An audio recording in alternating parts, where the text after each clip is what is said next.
ఆరాధనకు సహాయకరంగా మనము కీర్తనలు 116వ అధ్యాయం చూసుకుందామండి.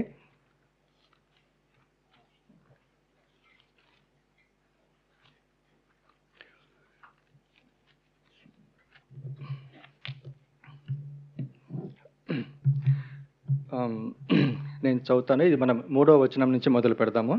కీర్తనలు 116వ అధ్యాయము ఆరాధనకు సహాయకరంగా.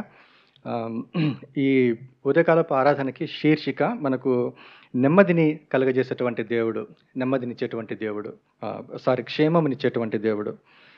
ఓకే, ఆ క్షేమమును విస్తరింపజేసేటువంటి దేవుడు. 116వ కీర్తన, ఆమ్, 3వ వచనం.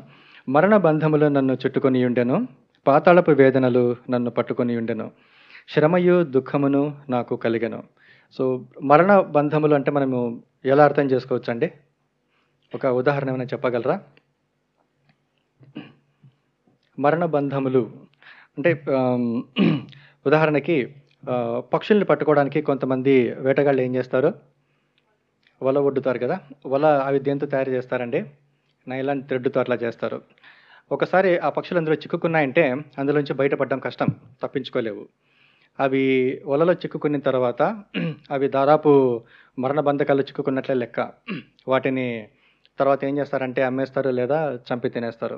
అలాగే చేపలు పట్టే వాళ్ళు కూడా వల వేస్తారు. వలలో పడ్డ చేపల పరిస్థితి ఏంటండి? అవి తప్పించుకొని మళ్ళీ బతకగలవా? వాటి దృష్టిలో వల అనేటువంటిది మరణ బంధకం లాంటిది, తప్పించుకోలేవు. ఒకసారి అలా చిక్కుకున్న తర్వాత వాటిని బయట తీసుకొని వచ్చిన తర్వాత మనము వాటిని తినడమే. సో మరణానికి దగ్గరగా ఉన్నాయన్నమాట అవి. అలాగే కొన్నిసార్లు అంటే కొన్ని సంఘటనలు జరిగాయి, మీకు తెలుసో తెలీదో, అంటే తెలిసే ఉంటుంది. తల్లి గర్భంలో ఉన్నటువంటి శిశువు కూడా కొన్నిసార్లు తల్లి పేగు అంటే అంబిలికల్ కార్డు బిడ్డ మెడకు చుట్టుకొని చనిపోయిన సందర్భాలు కూడా కొన్ని ఉన్నాయి. ఓకే, సో మరణ బంధములు నన్ను చుట్టుకొని ఉండెను, పాతాళపు వేదనలు నన్ను పట్టుకొని ఉండెను. పాతాళము లేదా సమాధి అన్న రెండు ఒకటే. సో ఇంగ్లీష్ వర్షన్లో గ్రేవ్ అని ఉంటుంది. సో పాతాళపు వేదనలు నన్ను పట్టుకొని ఉండెను, దాని అర్థం ఏంటంటే మరణ బంధకములు పట్టుకొని ఉన్నాయి, పాతాళపు వేదన లేదా సమాధికి సంబంధించిన వేదన నన్ను పట్టుకొని ఉండెను. అంటే కొంతమందికి ఎవరికైనా తొందరలో చనిపోతామని తెలిసిందనుకోండి, రకరకాల జబ్బుల్ని బట్టో, కారణాలని బట్టో, క్యాన్సర్స్ని బట్టో వాళ్ళు చనిపోతామని తెలిసినప్పుడు they are moving close to death, they are travelling close to grave. So దాని అర్థం ఇది, పాతాళపు వేదనలు నన్ను పట్టుకొని ఉండెను. ఇలాంటి స్థితిలో ఎవరైనా సంతోషంగా ఉండగలరా అండి? హ్యాపీగా ఉండగలరా? సో అదే ఈయన కూడా చెప్తున్నాడు, శ్రమయు దుఃఖమును నాకు కలిగెను. బాధ, వేదన, కన్నీళ్ళు, ఏడుపు, శ్రమ ఈయన జీవితంలో ఉన్నాయి. Probably he's going through so many difficulties. అంటే మనకు తెలియదు ఎలాంటి సిచ్యువేషన్స్ గుండా పోతున్నాడో కీర్తనకారుడు. ఇది ఎవరు రాశారన్నటువంటి ప్రూఫ్ లేదు, కానీ this psalmist is going through many difficulties. ఈయన ఇంత వేదనలో ఉన్నప్పుడు ఏం చేస్తాడో మనం చూద్దాం. ఇలాంటి కష్టాలు, శ్రమల గుండా పోయేటప్పుడు మామూలుగా మనుషులు 3 రకాలు ఉంటారు. ఒక గుంపు ఎలా ఉంటుందంటే, ఈ కష్టాలు, శ్రమలు, కన్నీళ్లలో కృంగిపోయి ఏడుస్తా తమలో తాము కుమిలిపోతూ ఉంటారు. రెండో గుంపు ఏం చేస్తారంటే తమ తల్లిదండ్రులతోనూ స్నేహితులతోనూ చెప్పుకుంటారు. కానీ 3వ గుంపు ఏం చేస్తారంటే దేవుడి దగ్గర తమ గోడు వెళ్ళబోసుకుంటారు, దేవుడితో చెప్పుకుంటారు, దేవుడి దగ్గర ఏడుస్తారు, దేవుడి దగ్గర మొరపెడతారు. మనం చేయాల్సిన పని కూడా అదే. ఈ కీర్తనకారుడు కూడా అదే చేశాడు. 4వ వచనంలో ఏముందండి? ప్రేయర్. ఆయన ఏం చేస్తున్నాడు? అప్పుడు యెహోవా దయచేసి నా ప్రాణమును విడిపింపమని యెహోవా నామమును బట్టి మొరపెట్టి తిని. 3వ వచనంలో మనం ఏం చూస్తున్నాం? కష్టాలు, కన్నీళ్ళు, శ్రమలు చూస్తున్నాం. 4వ వచనంలో ఆయన ఏం చేస్తున్నాడు? మౌనంగా ఉండకుండా దేవుడి దగ్గర తన గోడు వెళ్ళబోసుకుని తన దేవుని దగ్గర మొరపెట్టుకుంటున్నాడు. అయితే దాని తర్వాత మనం ఏం చూస్తామంటే 5వ వచనంలో దేవుని యొక్క గుణలక్షణాలు మనం చూడగలం. యెహోవా దయాళుడు, నీతిమంతుడు, మన దేవుడు వాత్సల్యత గల దేవుడు. 3 గుణగణాలని ఈ కీర్తనకారుడు ఇక్కడ దేవుడు మనకు వివరిస్తూ ఉన్నాడు. దేవుని మనం అంటే చాలా జాగ్రత్తగా గమనించినట్లయితే దగ్గర 1000 గుణగణాలు చూడొచ్చేమో, కానీ ఇక్కడ కీర్తనకారుడు మన కోసం ఒక 3 రాశాడు. ఆయన దయగలిగినటువంటి దేవుడు, నీతిమంతుడు, వాత్సల్యత గలవాడు. తర్వాత ఇప్పుడు మనము కష్టాల్లో ఉన్నప్పుడు, శ్రమల్లో ఉన్నప్పుడు కొంతమంది దగ్గరికి వెళ్ళి మనం శ్రమలు చెప్పుకుంటే వాళ్ళకు అంటే మనం ఉన్న జనరేషన్ ఎలాంటిదంటే వాళ్ళు మన శ్రమలు వినడానికి కూడా వాళ్ళ దగ్గర టైం ఉండకపోవచ్చు. కొంతమందికి హెల్ప్ చేయాలని ఉన్నా కూడా హెల్ప్ చేయలేని పరిస్థితి. అలాంటి సిచ్యువేషన్లో మనం ఉన్నాం. కొంతమంది అసలు పట్టించుకోరు. అలాంటి స్వభావం కలిగిన వాళ్ళు కొంతమంది ఉంటారు. కానీ అంటే మనల్ని ఇగ్నోర్ చేస్తారు, లేదా కొంతమంది నెగ్లెక్ట్ చేస్తారు. కానీ మన దేవుడైతే అలా కాదు. మన దేవుడు నీతిమంతుడు, వాత్సల్యత కలిగినటువంటి దేవుడు. తల్లిదండ్రులు తమ బిడ్డల పట్ల చూపించేటువంటి ప్రేమని మనం వాత్సల్యత అంటుంటామని చెప్తుంటాను కదా! ఆయన వాత్సల్యత కలిగిన దేవుడు కాబట్టి, మనం మొరపెడితే మన మొరని ఆయన నెగ్లెక్ట్ చేసేటువంటి దేవుడు కాదు. ఇగ్నోర్ చేసేటువంటి దేవుడు కాదు. దేవుని యొక్క ప్రతిస్పందన, ఆయన రెస్పాన్స్ ఎలా ఉందనేది మనం 1వ వచనంలో చూస్తాం. 1, 2 వచనాలు చూద్దాం. యెహోవా నా మొరను, నా విన్నపములను ఆలకించి ఉన్నాడు. కాగా నేను ఆయనను ప్రేమించుచున్నాను. ఆయన నాకు చెవియొగ్గెను. కావున నా జీవితకాలమంతయు నేను ఆయనకు మొరపెట్టెదను. మన దేవుడు వాత్సల్యత కలిగిన దేవుడు కాబట్టే, మన కష్టాలలో, కన్నీళ్లలో దేవుని దగ్గర పోయి మొరపెడితే ఆయన ఏం చేశాడు? Did he turn his ear to deaf? అంటే తన చెవులు పక్కకు తిప్పుకున్నాడా అండి? లేదు. ఏం చేశాడు ఆయన? మన మొరలు విన్నాడు ఆయన. మొరలు విన్నపంలో ఆలకించాడు. తర్వాత ఆయన నాకు చెవి యొగ్గాడు. 2వ వచనం. కాగా నా జీవిత కాలమంతయు నేను ఆయనకు మొరపెట్టెదను. ఇప్పుడు మీకు ఇద్దరు స్నేహితులు ఉన్నారనుకోండి. మీరు శ్రమలలో ఉన్నారు, కష్టాల్లో ఉన్నారు. మొదటి స్నేహితుని దగ్గరికి వెళ్ళి, నాకు ఈ ప్రాబ్లమ్స్ ఉన్నాయి, నాకు హెల్ప్ చేయంటే, ఆయనకు టైం లేదు, నేను పట్టించుకొని పో అని చెప్పి పంపించేశాడు. రెండో స్నేహితుని దగ్గరికి వెళ్ళారు, మీ సమస్యలు చెప్పారు. ఆయన శ్రద్ధగా విన్నాడు, ఆలకించాడు, ప్లస్ మీకు సహాయం చేసి మీ శ్రమల నుంచి బయటపడడానికి హెల్ప్ చేశాడు. మీకు కొంతకాలం తర్వాత మళ్ళీ శ్రమ వచ్చింది అనుకోండి, ఎవరి దగ్గరికి వెళ్తారు? మళ్ళీ రెండో స్నేహితుని దగ్గరికే వెళ్తాం. అది సహజం. అది మన దేవుడు కూడా అలాంటి దేవుడే. కీర్తనకారుడు కూడా అదే చెప్తున్నాడు.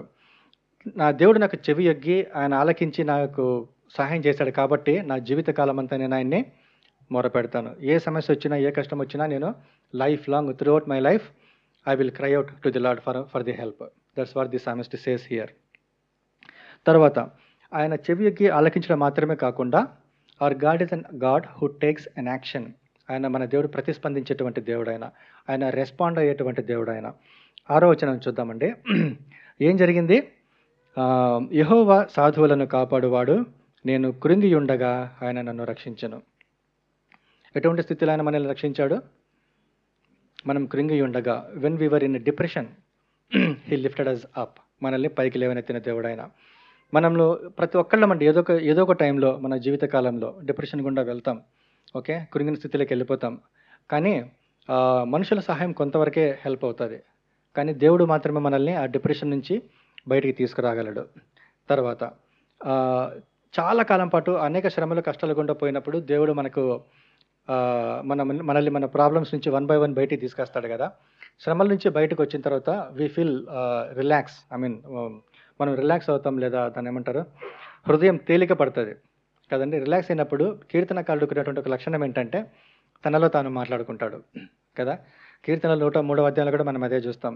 నా ప్రాణమా యెహోవాను సన్నతించుము, నా అంతరంగంలో ఉన్న సమస్తమైన పరిశుద్ధ నామమును సన్నతించుము, నా ప్రాణమా యెహోవాను సన్నతించుము, ఆయన చేసిన ఉపకారములలో దేనిని మరవకము. అలాగే ఇక్కడ కూడా ఆయన 7వ వచనంలో చూస్తున్నాము, ఆయన తనతో తాను మాట్లాడుకుంటున్నాడు దేవుని గురించి. నా ప్రాణమా యెహోవా నీకు క్షేమము విస్తరింపజేసి ఉన్నాడు, తిరిగి నీ విశ్రాంతిలో ప్రవేశింపము. ఎంత గొప్ప ఓదార్పు కదండి, ఎంత గొప్ప ఆదరణ. తనలో తాను మాట్లాడుకుంటూ దేవుని స్తుతిస్తున్నాడు. నా ప్రాణమా యెహోవా నీకు క్షేమము విస్తరింపజేసి ఉన్నాడు. క్షేమము ఇవ్వడం వేరే, క్షేమము విస్తరింపజేయడం వేరే. అంటే he's extending his goodness to the psalmist. తనకు క్షేమమునిచ్చి దాన్ని విస్తరింపజేస్తూ ఉన్నాడు. తిరిగి నీ విశ్రాంతిలో ప్రవేశింపము. ఇది వరకు మనం ఏదైతే రెస్ట్ సిచ్యువేషన్లో ఉండింటామో, దాని తర్వాత కష్టాలు, శ్రమల గుండా వెళ్ళాము. దేవుడు మనల్ని ఆ స్థితి నుంచి బయటికి లాగాడు, మనకు నెమ్మది ఇచ్చాడు, క్షేమం ఇచ్చాడు. అప్పుడు ఈ కీర్తనకారుడు ఏమంటున్నాడు? తిరిగి నీ విశ్రాంతిలో ప్రవేశింపము. దేవుడు నీకు క్షేమమునిచ్చాడు. తర్వాత 8వ వచనం.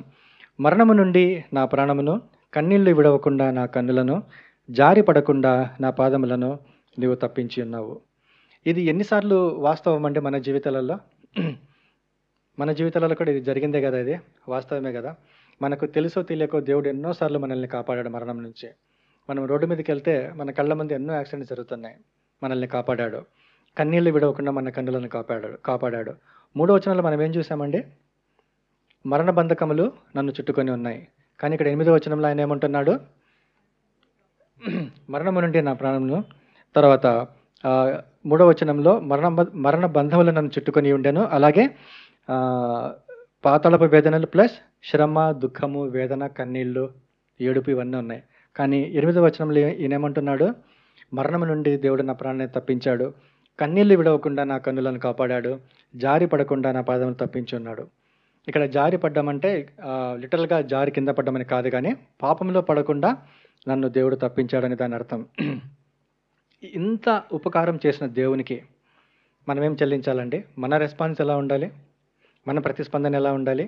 అది ఎలా ఉండాలో కీర్తనకారుడు ఇక్కడ 12వ వచనంలో చెప్తున్నాడు. ఓకే. యెహోవా నాకు చేసిన ఉపకారములన్నింటికి నేను ఆయనకేమి చెల్లించెదను? రక్షణ పాత్రను చేతపుచ్చుకొని యెహోవా నామమున ప్రార్థన చేసేదను. ఆకాశము, భూమి, సముద్రము, అందులోని సమస్తము ఆయనవే. భూమిలో ఉన్న బంగారు, వెండి, వజ్రాలన్నీ ఆయనవే. ఆయనకేం చెల్లిస్తే మన రుణం తీరుతుందండి?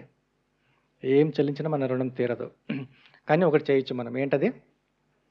మన రక్షణ పాత్రను తీసుకొని యెహోవా నామమున ప్రార్థన చేయొచ్చు. రక్షణ పాత్రను తీసుకొని దేవుణ్ణి స్తుతించొచ్చు కదా. కానీ ఇది ఎలా చేయాలి? ఒంటరిగా కాదు, సీక్రెట్‌గా కాదు, అందరి ముందర చేయాలి. సమాజ మందిరంలో ఆయన భక్తుల మధ్యలో చేయాలి. 18వ వచనం, ఆయన ప్రజలందరి ఎదుటను యెహోవా మందిరపు ఆవరణములలోను యెరూషలేమా నీ మధ్యను నేను యెహోవాకు నా మొక్కుబళ్ళు చెల్లించెదను కదండి. ఎలా చేయాలి అంటే సమాజ మందిర మధ్యలో ఆయన భక్తుల మధ్యలో దేవుని స్తుతించాలి, ఆరాధించాలి. దేవుడు ఒకవేళ మనకు గనుక క్షేమంనిస్తే దానిని ఎవరు డిస్టర్బ్ చేయలేరండి. దానిని ఎవరు పాడు చేయలేరు, నాశనం చేయలేరు. ఒక్కసారి మనము లేవీయులకు రాసిన పత్రిక 26వ అధ్యాయము 6వ వచనం చూద్దాం. లేవీయులకు రాసినటువంటి గ్రంథము 26వ అధ్యాయము 6వ వచనం. అక్కడ కాంటెక్స్ట్ ఏంటంటే, దేవుడు ఇశ్రాయేలీయులు కనాను దేశాన్ని స్వాధీనం చేసుకునేటప్పుడు వాళ్ళకు కొన్ని ఇన్స్ట్రక్షన్స్ ఇస్తాడు, కొన్ని ఆజ్ఞలు అవన్నీ ఇస్తాడు. మీరు ఇలా ఉండండి, ఇలా ఉండండి, మీరు ఇలా ఉండాలి, ఇలా ఉండకూడదు, ఇలా చేయాలి, ఇలా చేయకూడదు అని చెప్తూ ఈ మాట చెప్తాడు. మీరు గనక నా ఆజ్ఞలను పాటించినట్లయితే ఏం జరుగుతుందో మనం ఈ వచనంలో చూస్తాం. ఆ దేశంలో నేను మీకు క్షేమము కలుగజేసేదను. మీరు పండుకొనున్నప్పుడు ఎవడును మిమ్మను భయపెట్టాడు. ఆ దేశంలో దుష్టమృగములు లేకుండా చేసేదను. మీ దేశంలోనికి ఖడ్గం రాదు. దేవుని ఆజ్ఞలు పాటించి ఆయన ప్రకారం జీవించినట్లయితే దేవుడు ఏమంటున్నాడు? నేను మీకు క్షేమం కలగజేస్తాను. And I will not add any trouble to it and no one will destroy your peace. మీకు ఇచ్చేటువంటి క్షేమం ఎవరు నాశనం చేయరు, దుష్టమృగములు వాటిని పాడు చేయవు. మీ దేశంలోనికి ఖడ్గం రాదు అంటే దానికి 2 అర్థాలు ఉన్నాయి. మొదటిది, ఒకవేళ శత్రురాజులు మీ మీదకి దాడి చేయరు అనేటువంటి అర్థం కావచ్చు. లేదా రెండవది, తెగులు మీ మీదకి రాదు అనేటువంటి అర్థం కావచ్చు. దాన్ని మనం 2 రకాలుగా అర్థం చేసుకోవచ్చు. తర్వాత చివరిదిగా మనము కీర్తనలు 23వ అధ్యాయము 6వ వచనం. 23:6 ఏమనుందండి అక్కడ? నేను బ్రతుకు దినములన్నయు కృపాక్షేమములే నా వెంట వచ్చును. ఎంత గొప్ప దేవుడు అండి మన దేవుడు. మనము దేవుణ్ణి ఆరాధించి స్తుతించి దేవుణ్ణి ఆనుకున్నట్లయితే దేవుడు మనకేం చేస్తాడంట? తన కృపను, క్షేమమును మన వెంట పంపుతాడు. ఎంతకాలము? మన బ్రతుకు దినములన్నయు, లైఫ్ లాంగ్ కదండి. ఇదేదో 2 years 3 years టెంపరీగా కాదండి. చిరకాల నా బ్రతుకు దినములన్నయు కృపాక్షేమములే నా వెంట వచ్చును. దేవుడు మనకు తన క్షేమాన్ని ఎప్పటి వరకు ఇస్తానంటున్నాడు? చిరకాలము, ఎల్లకాలము, నేను జీవించినంత కాలము. ఇంత గొప్ప దేవుణ్ణి మనము స్తుతించబద్ధులమైందామండి. We're really blessed to have such a wonderful God in our lifes. మన దేవుని మనం స్తుతించి ఆరాధిద్దామా?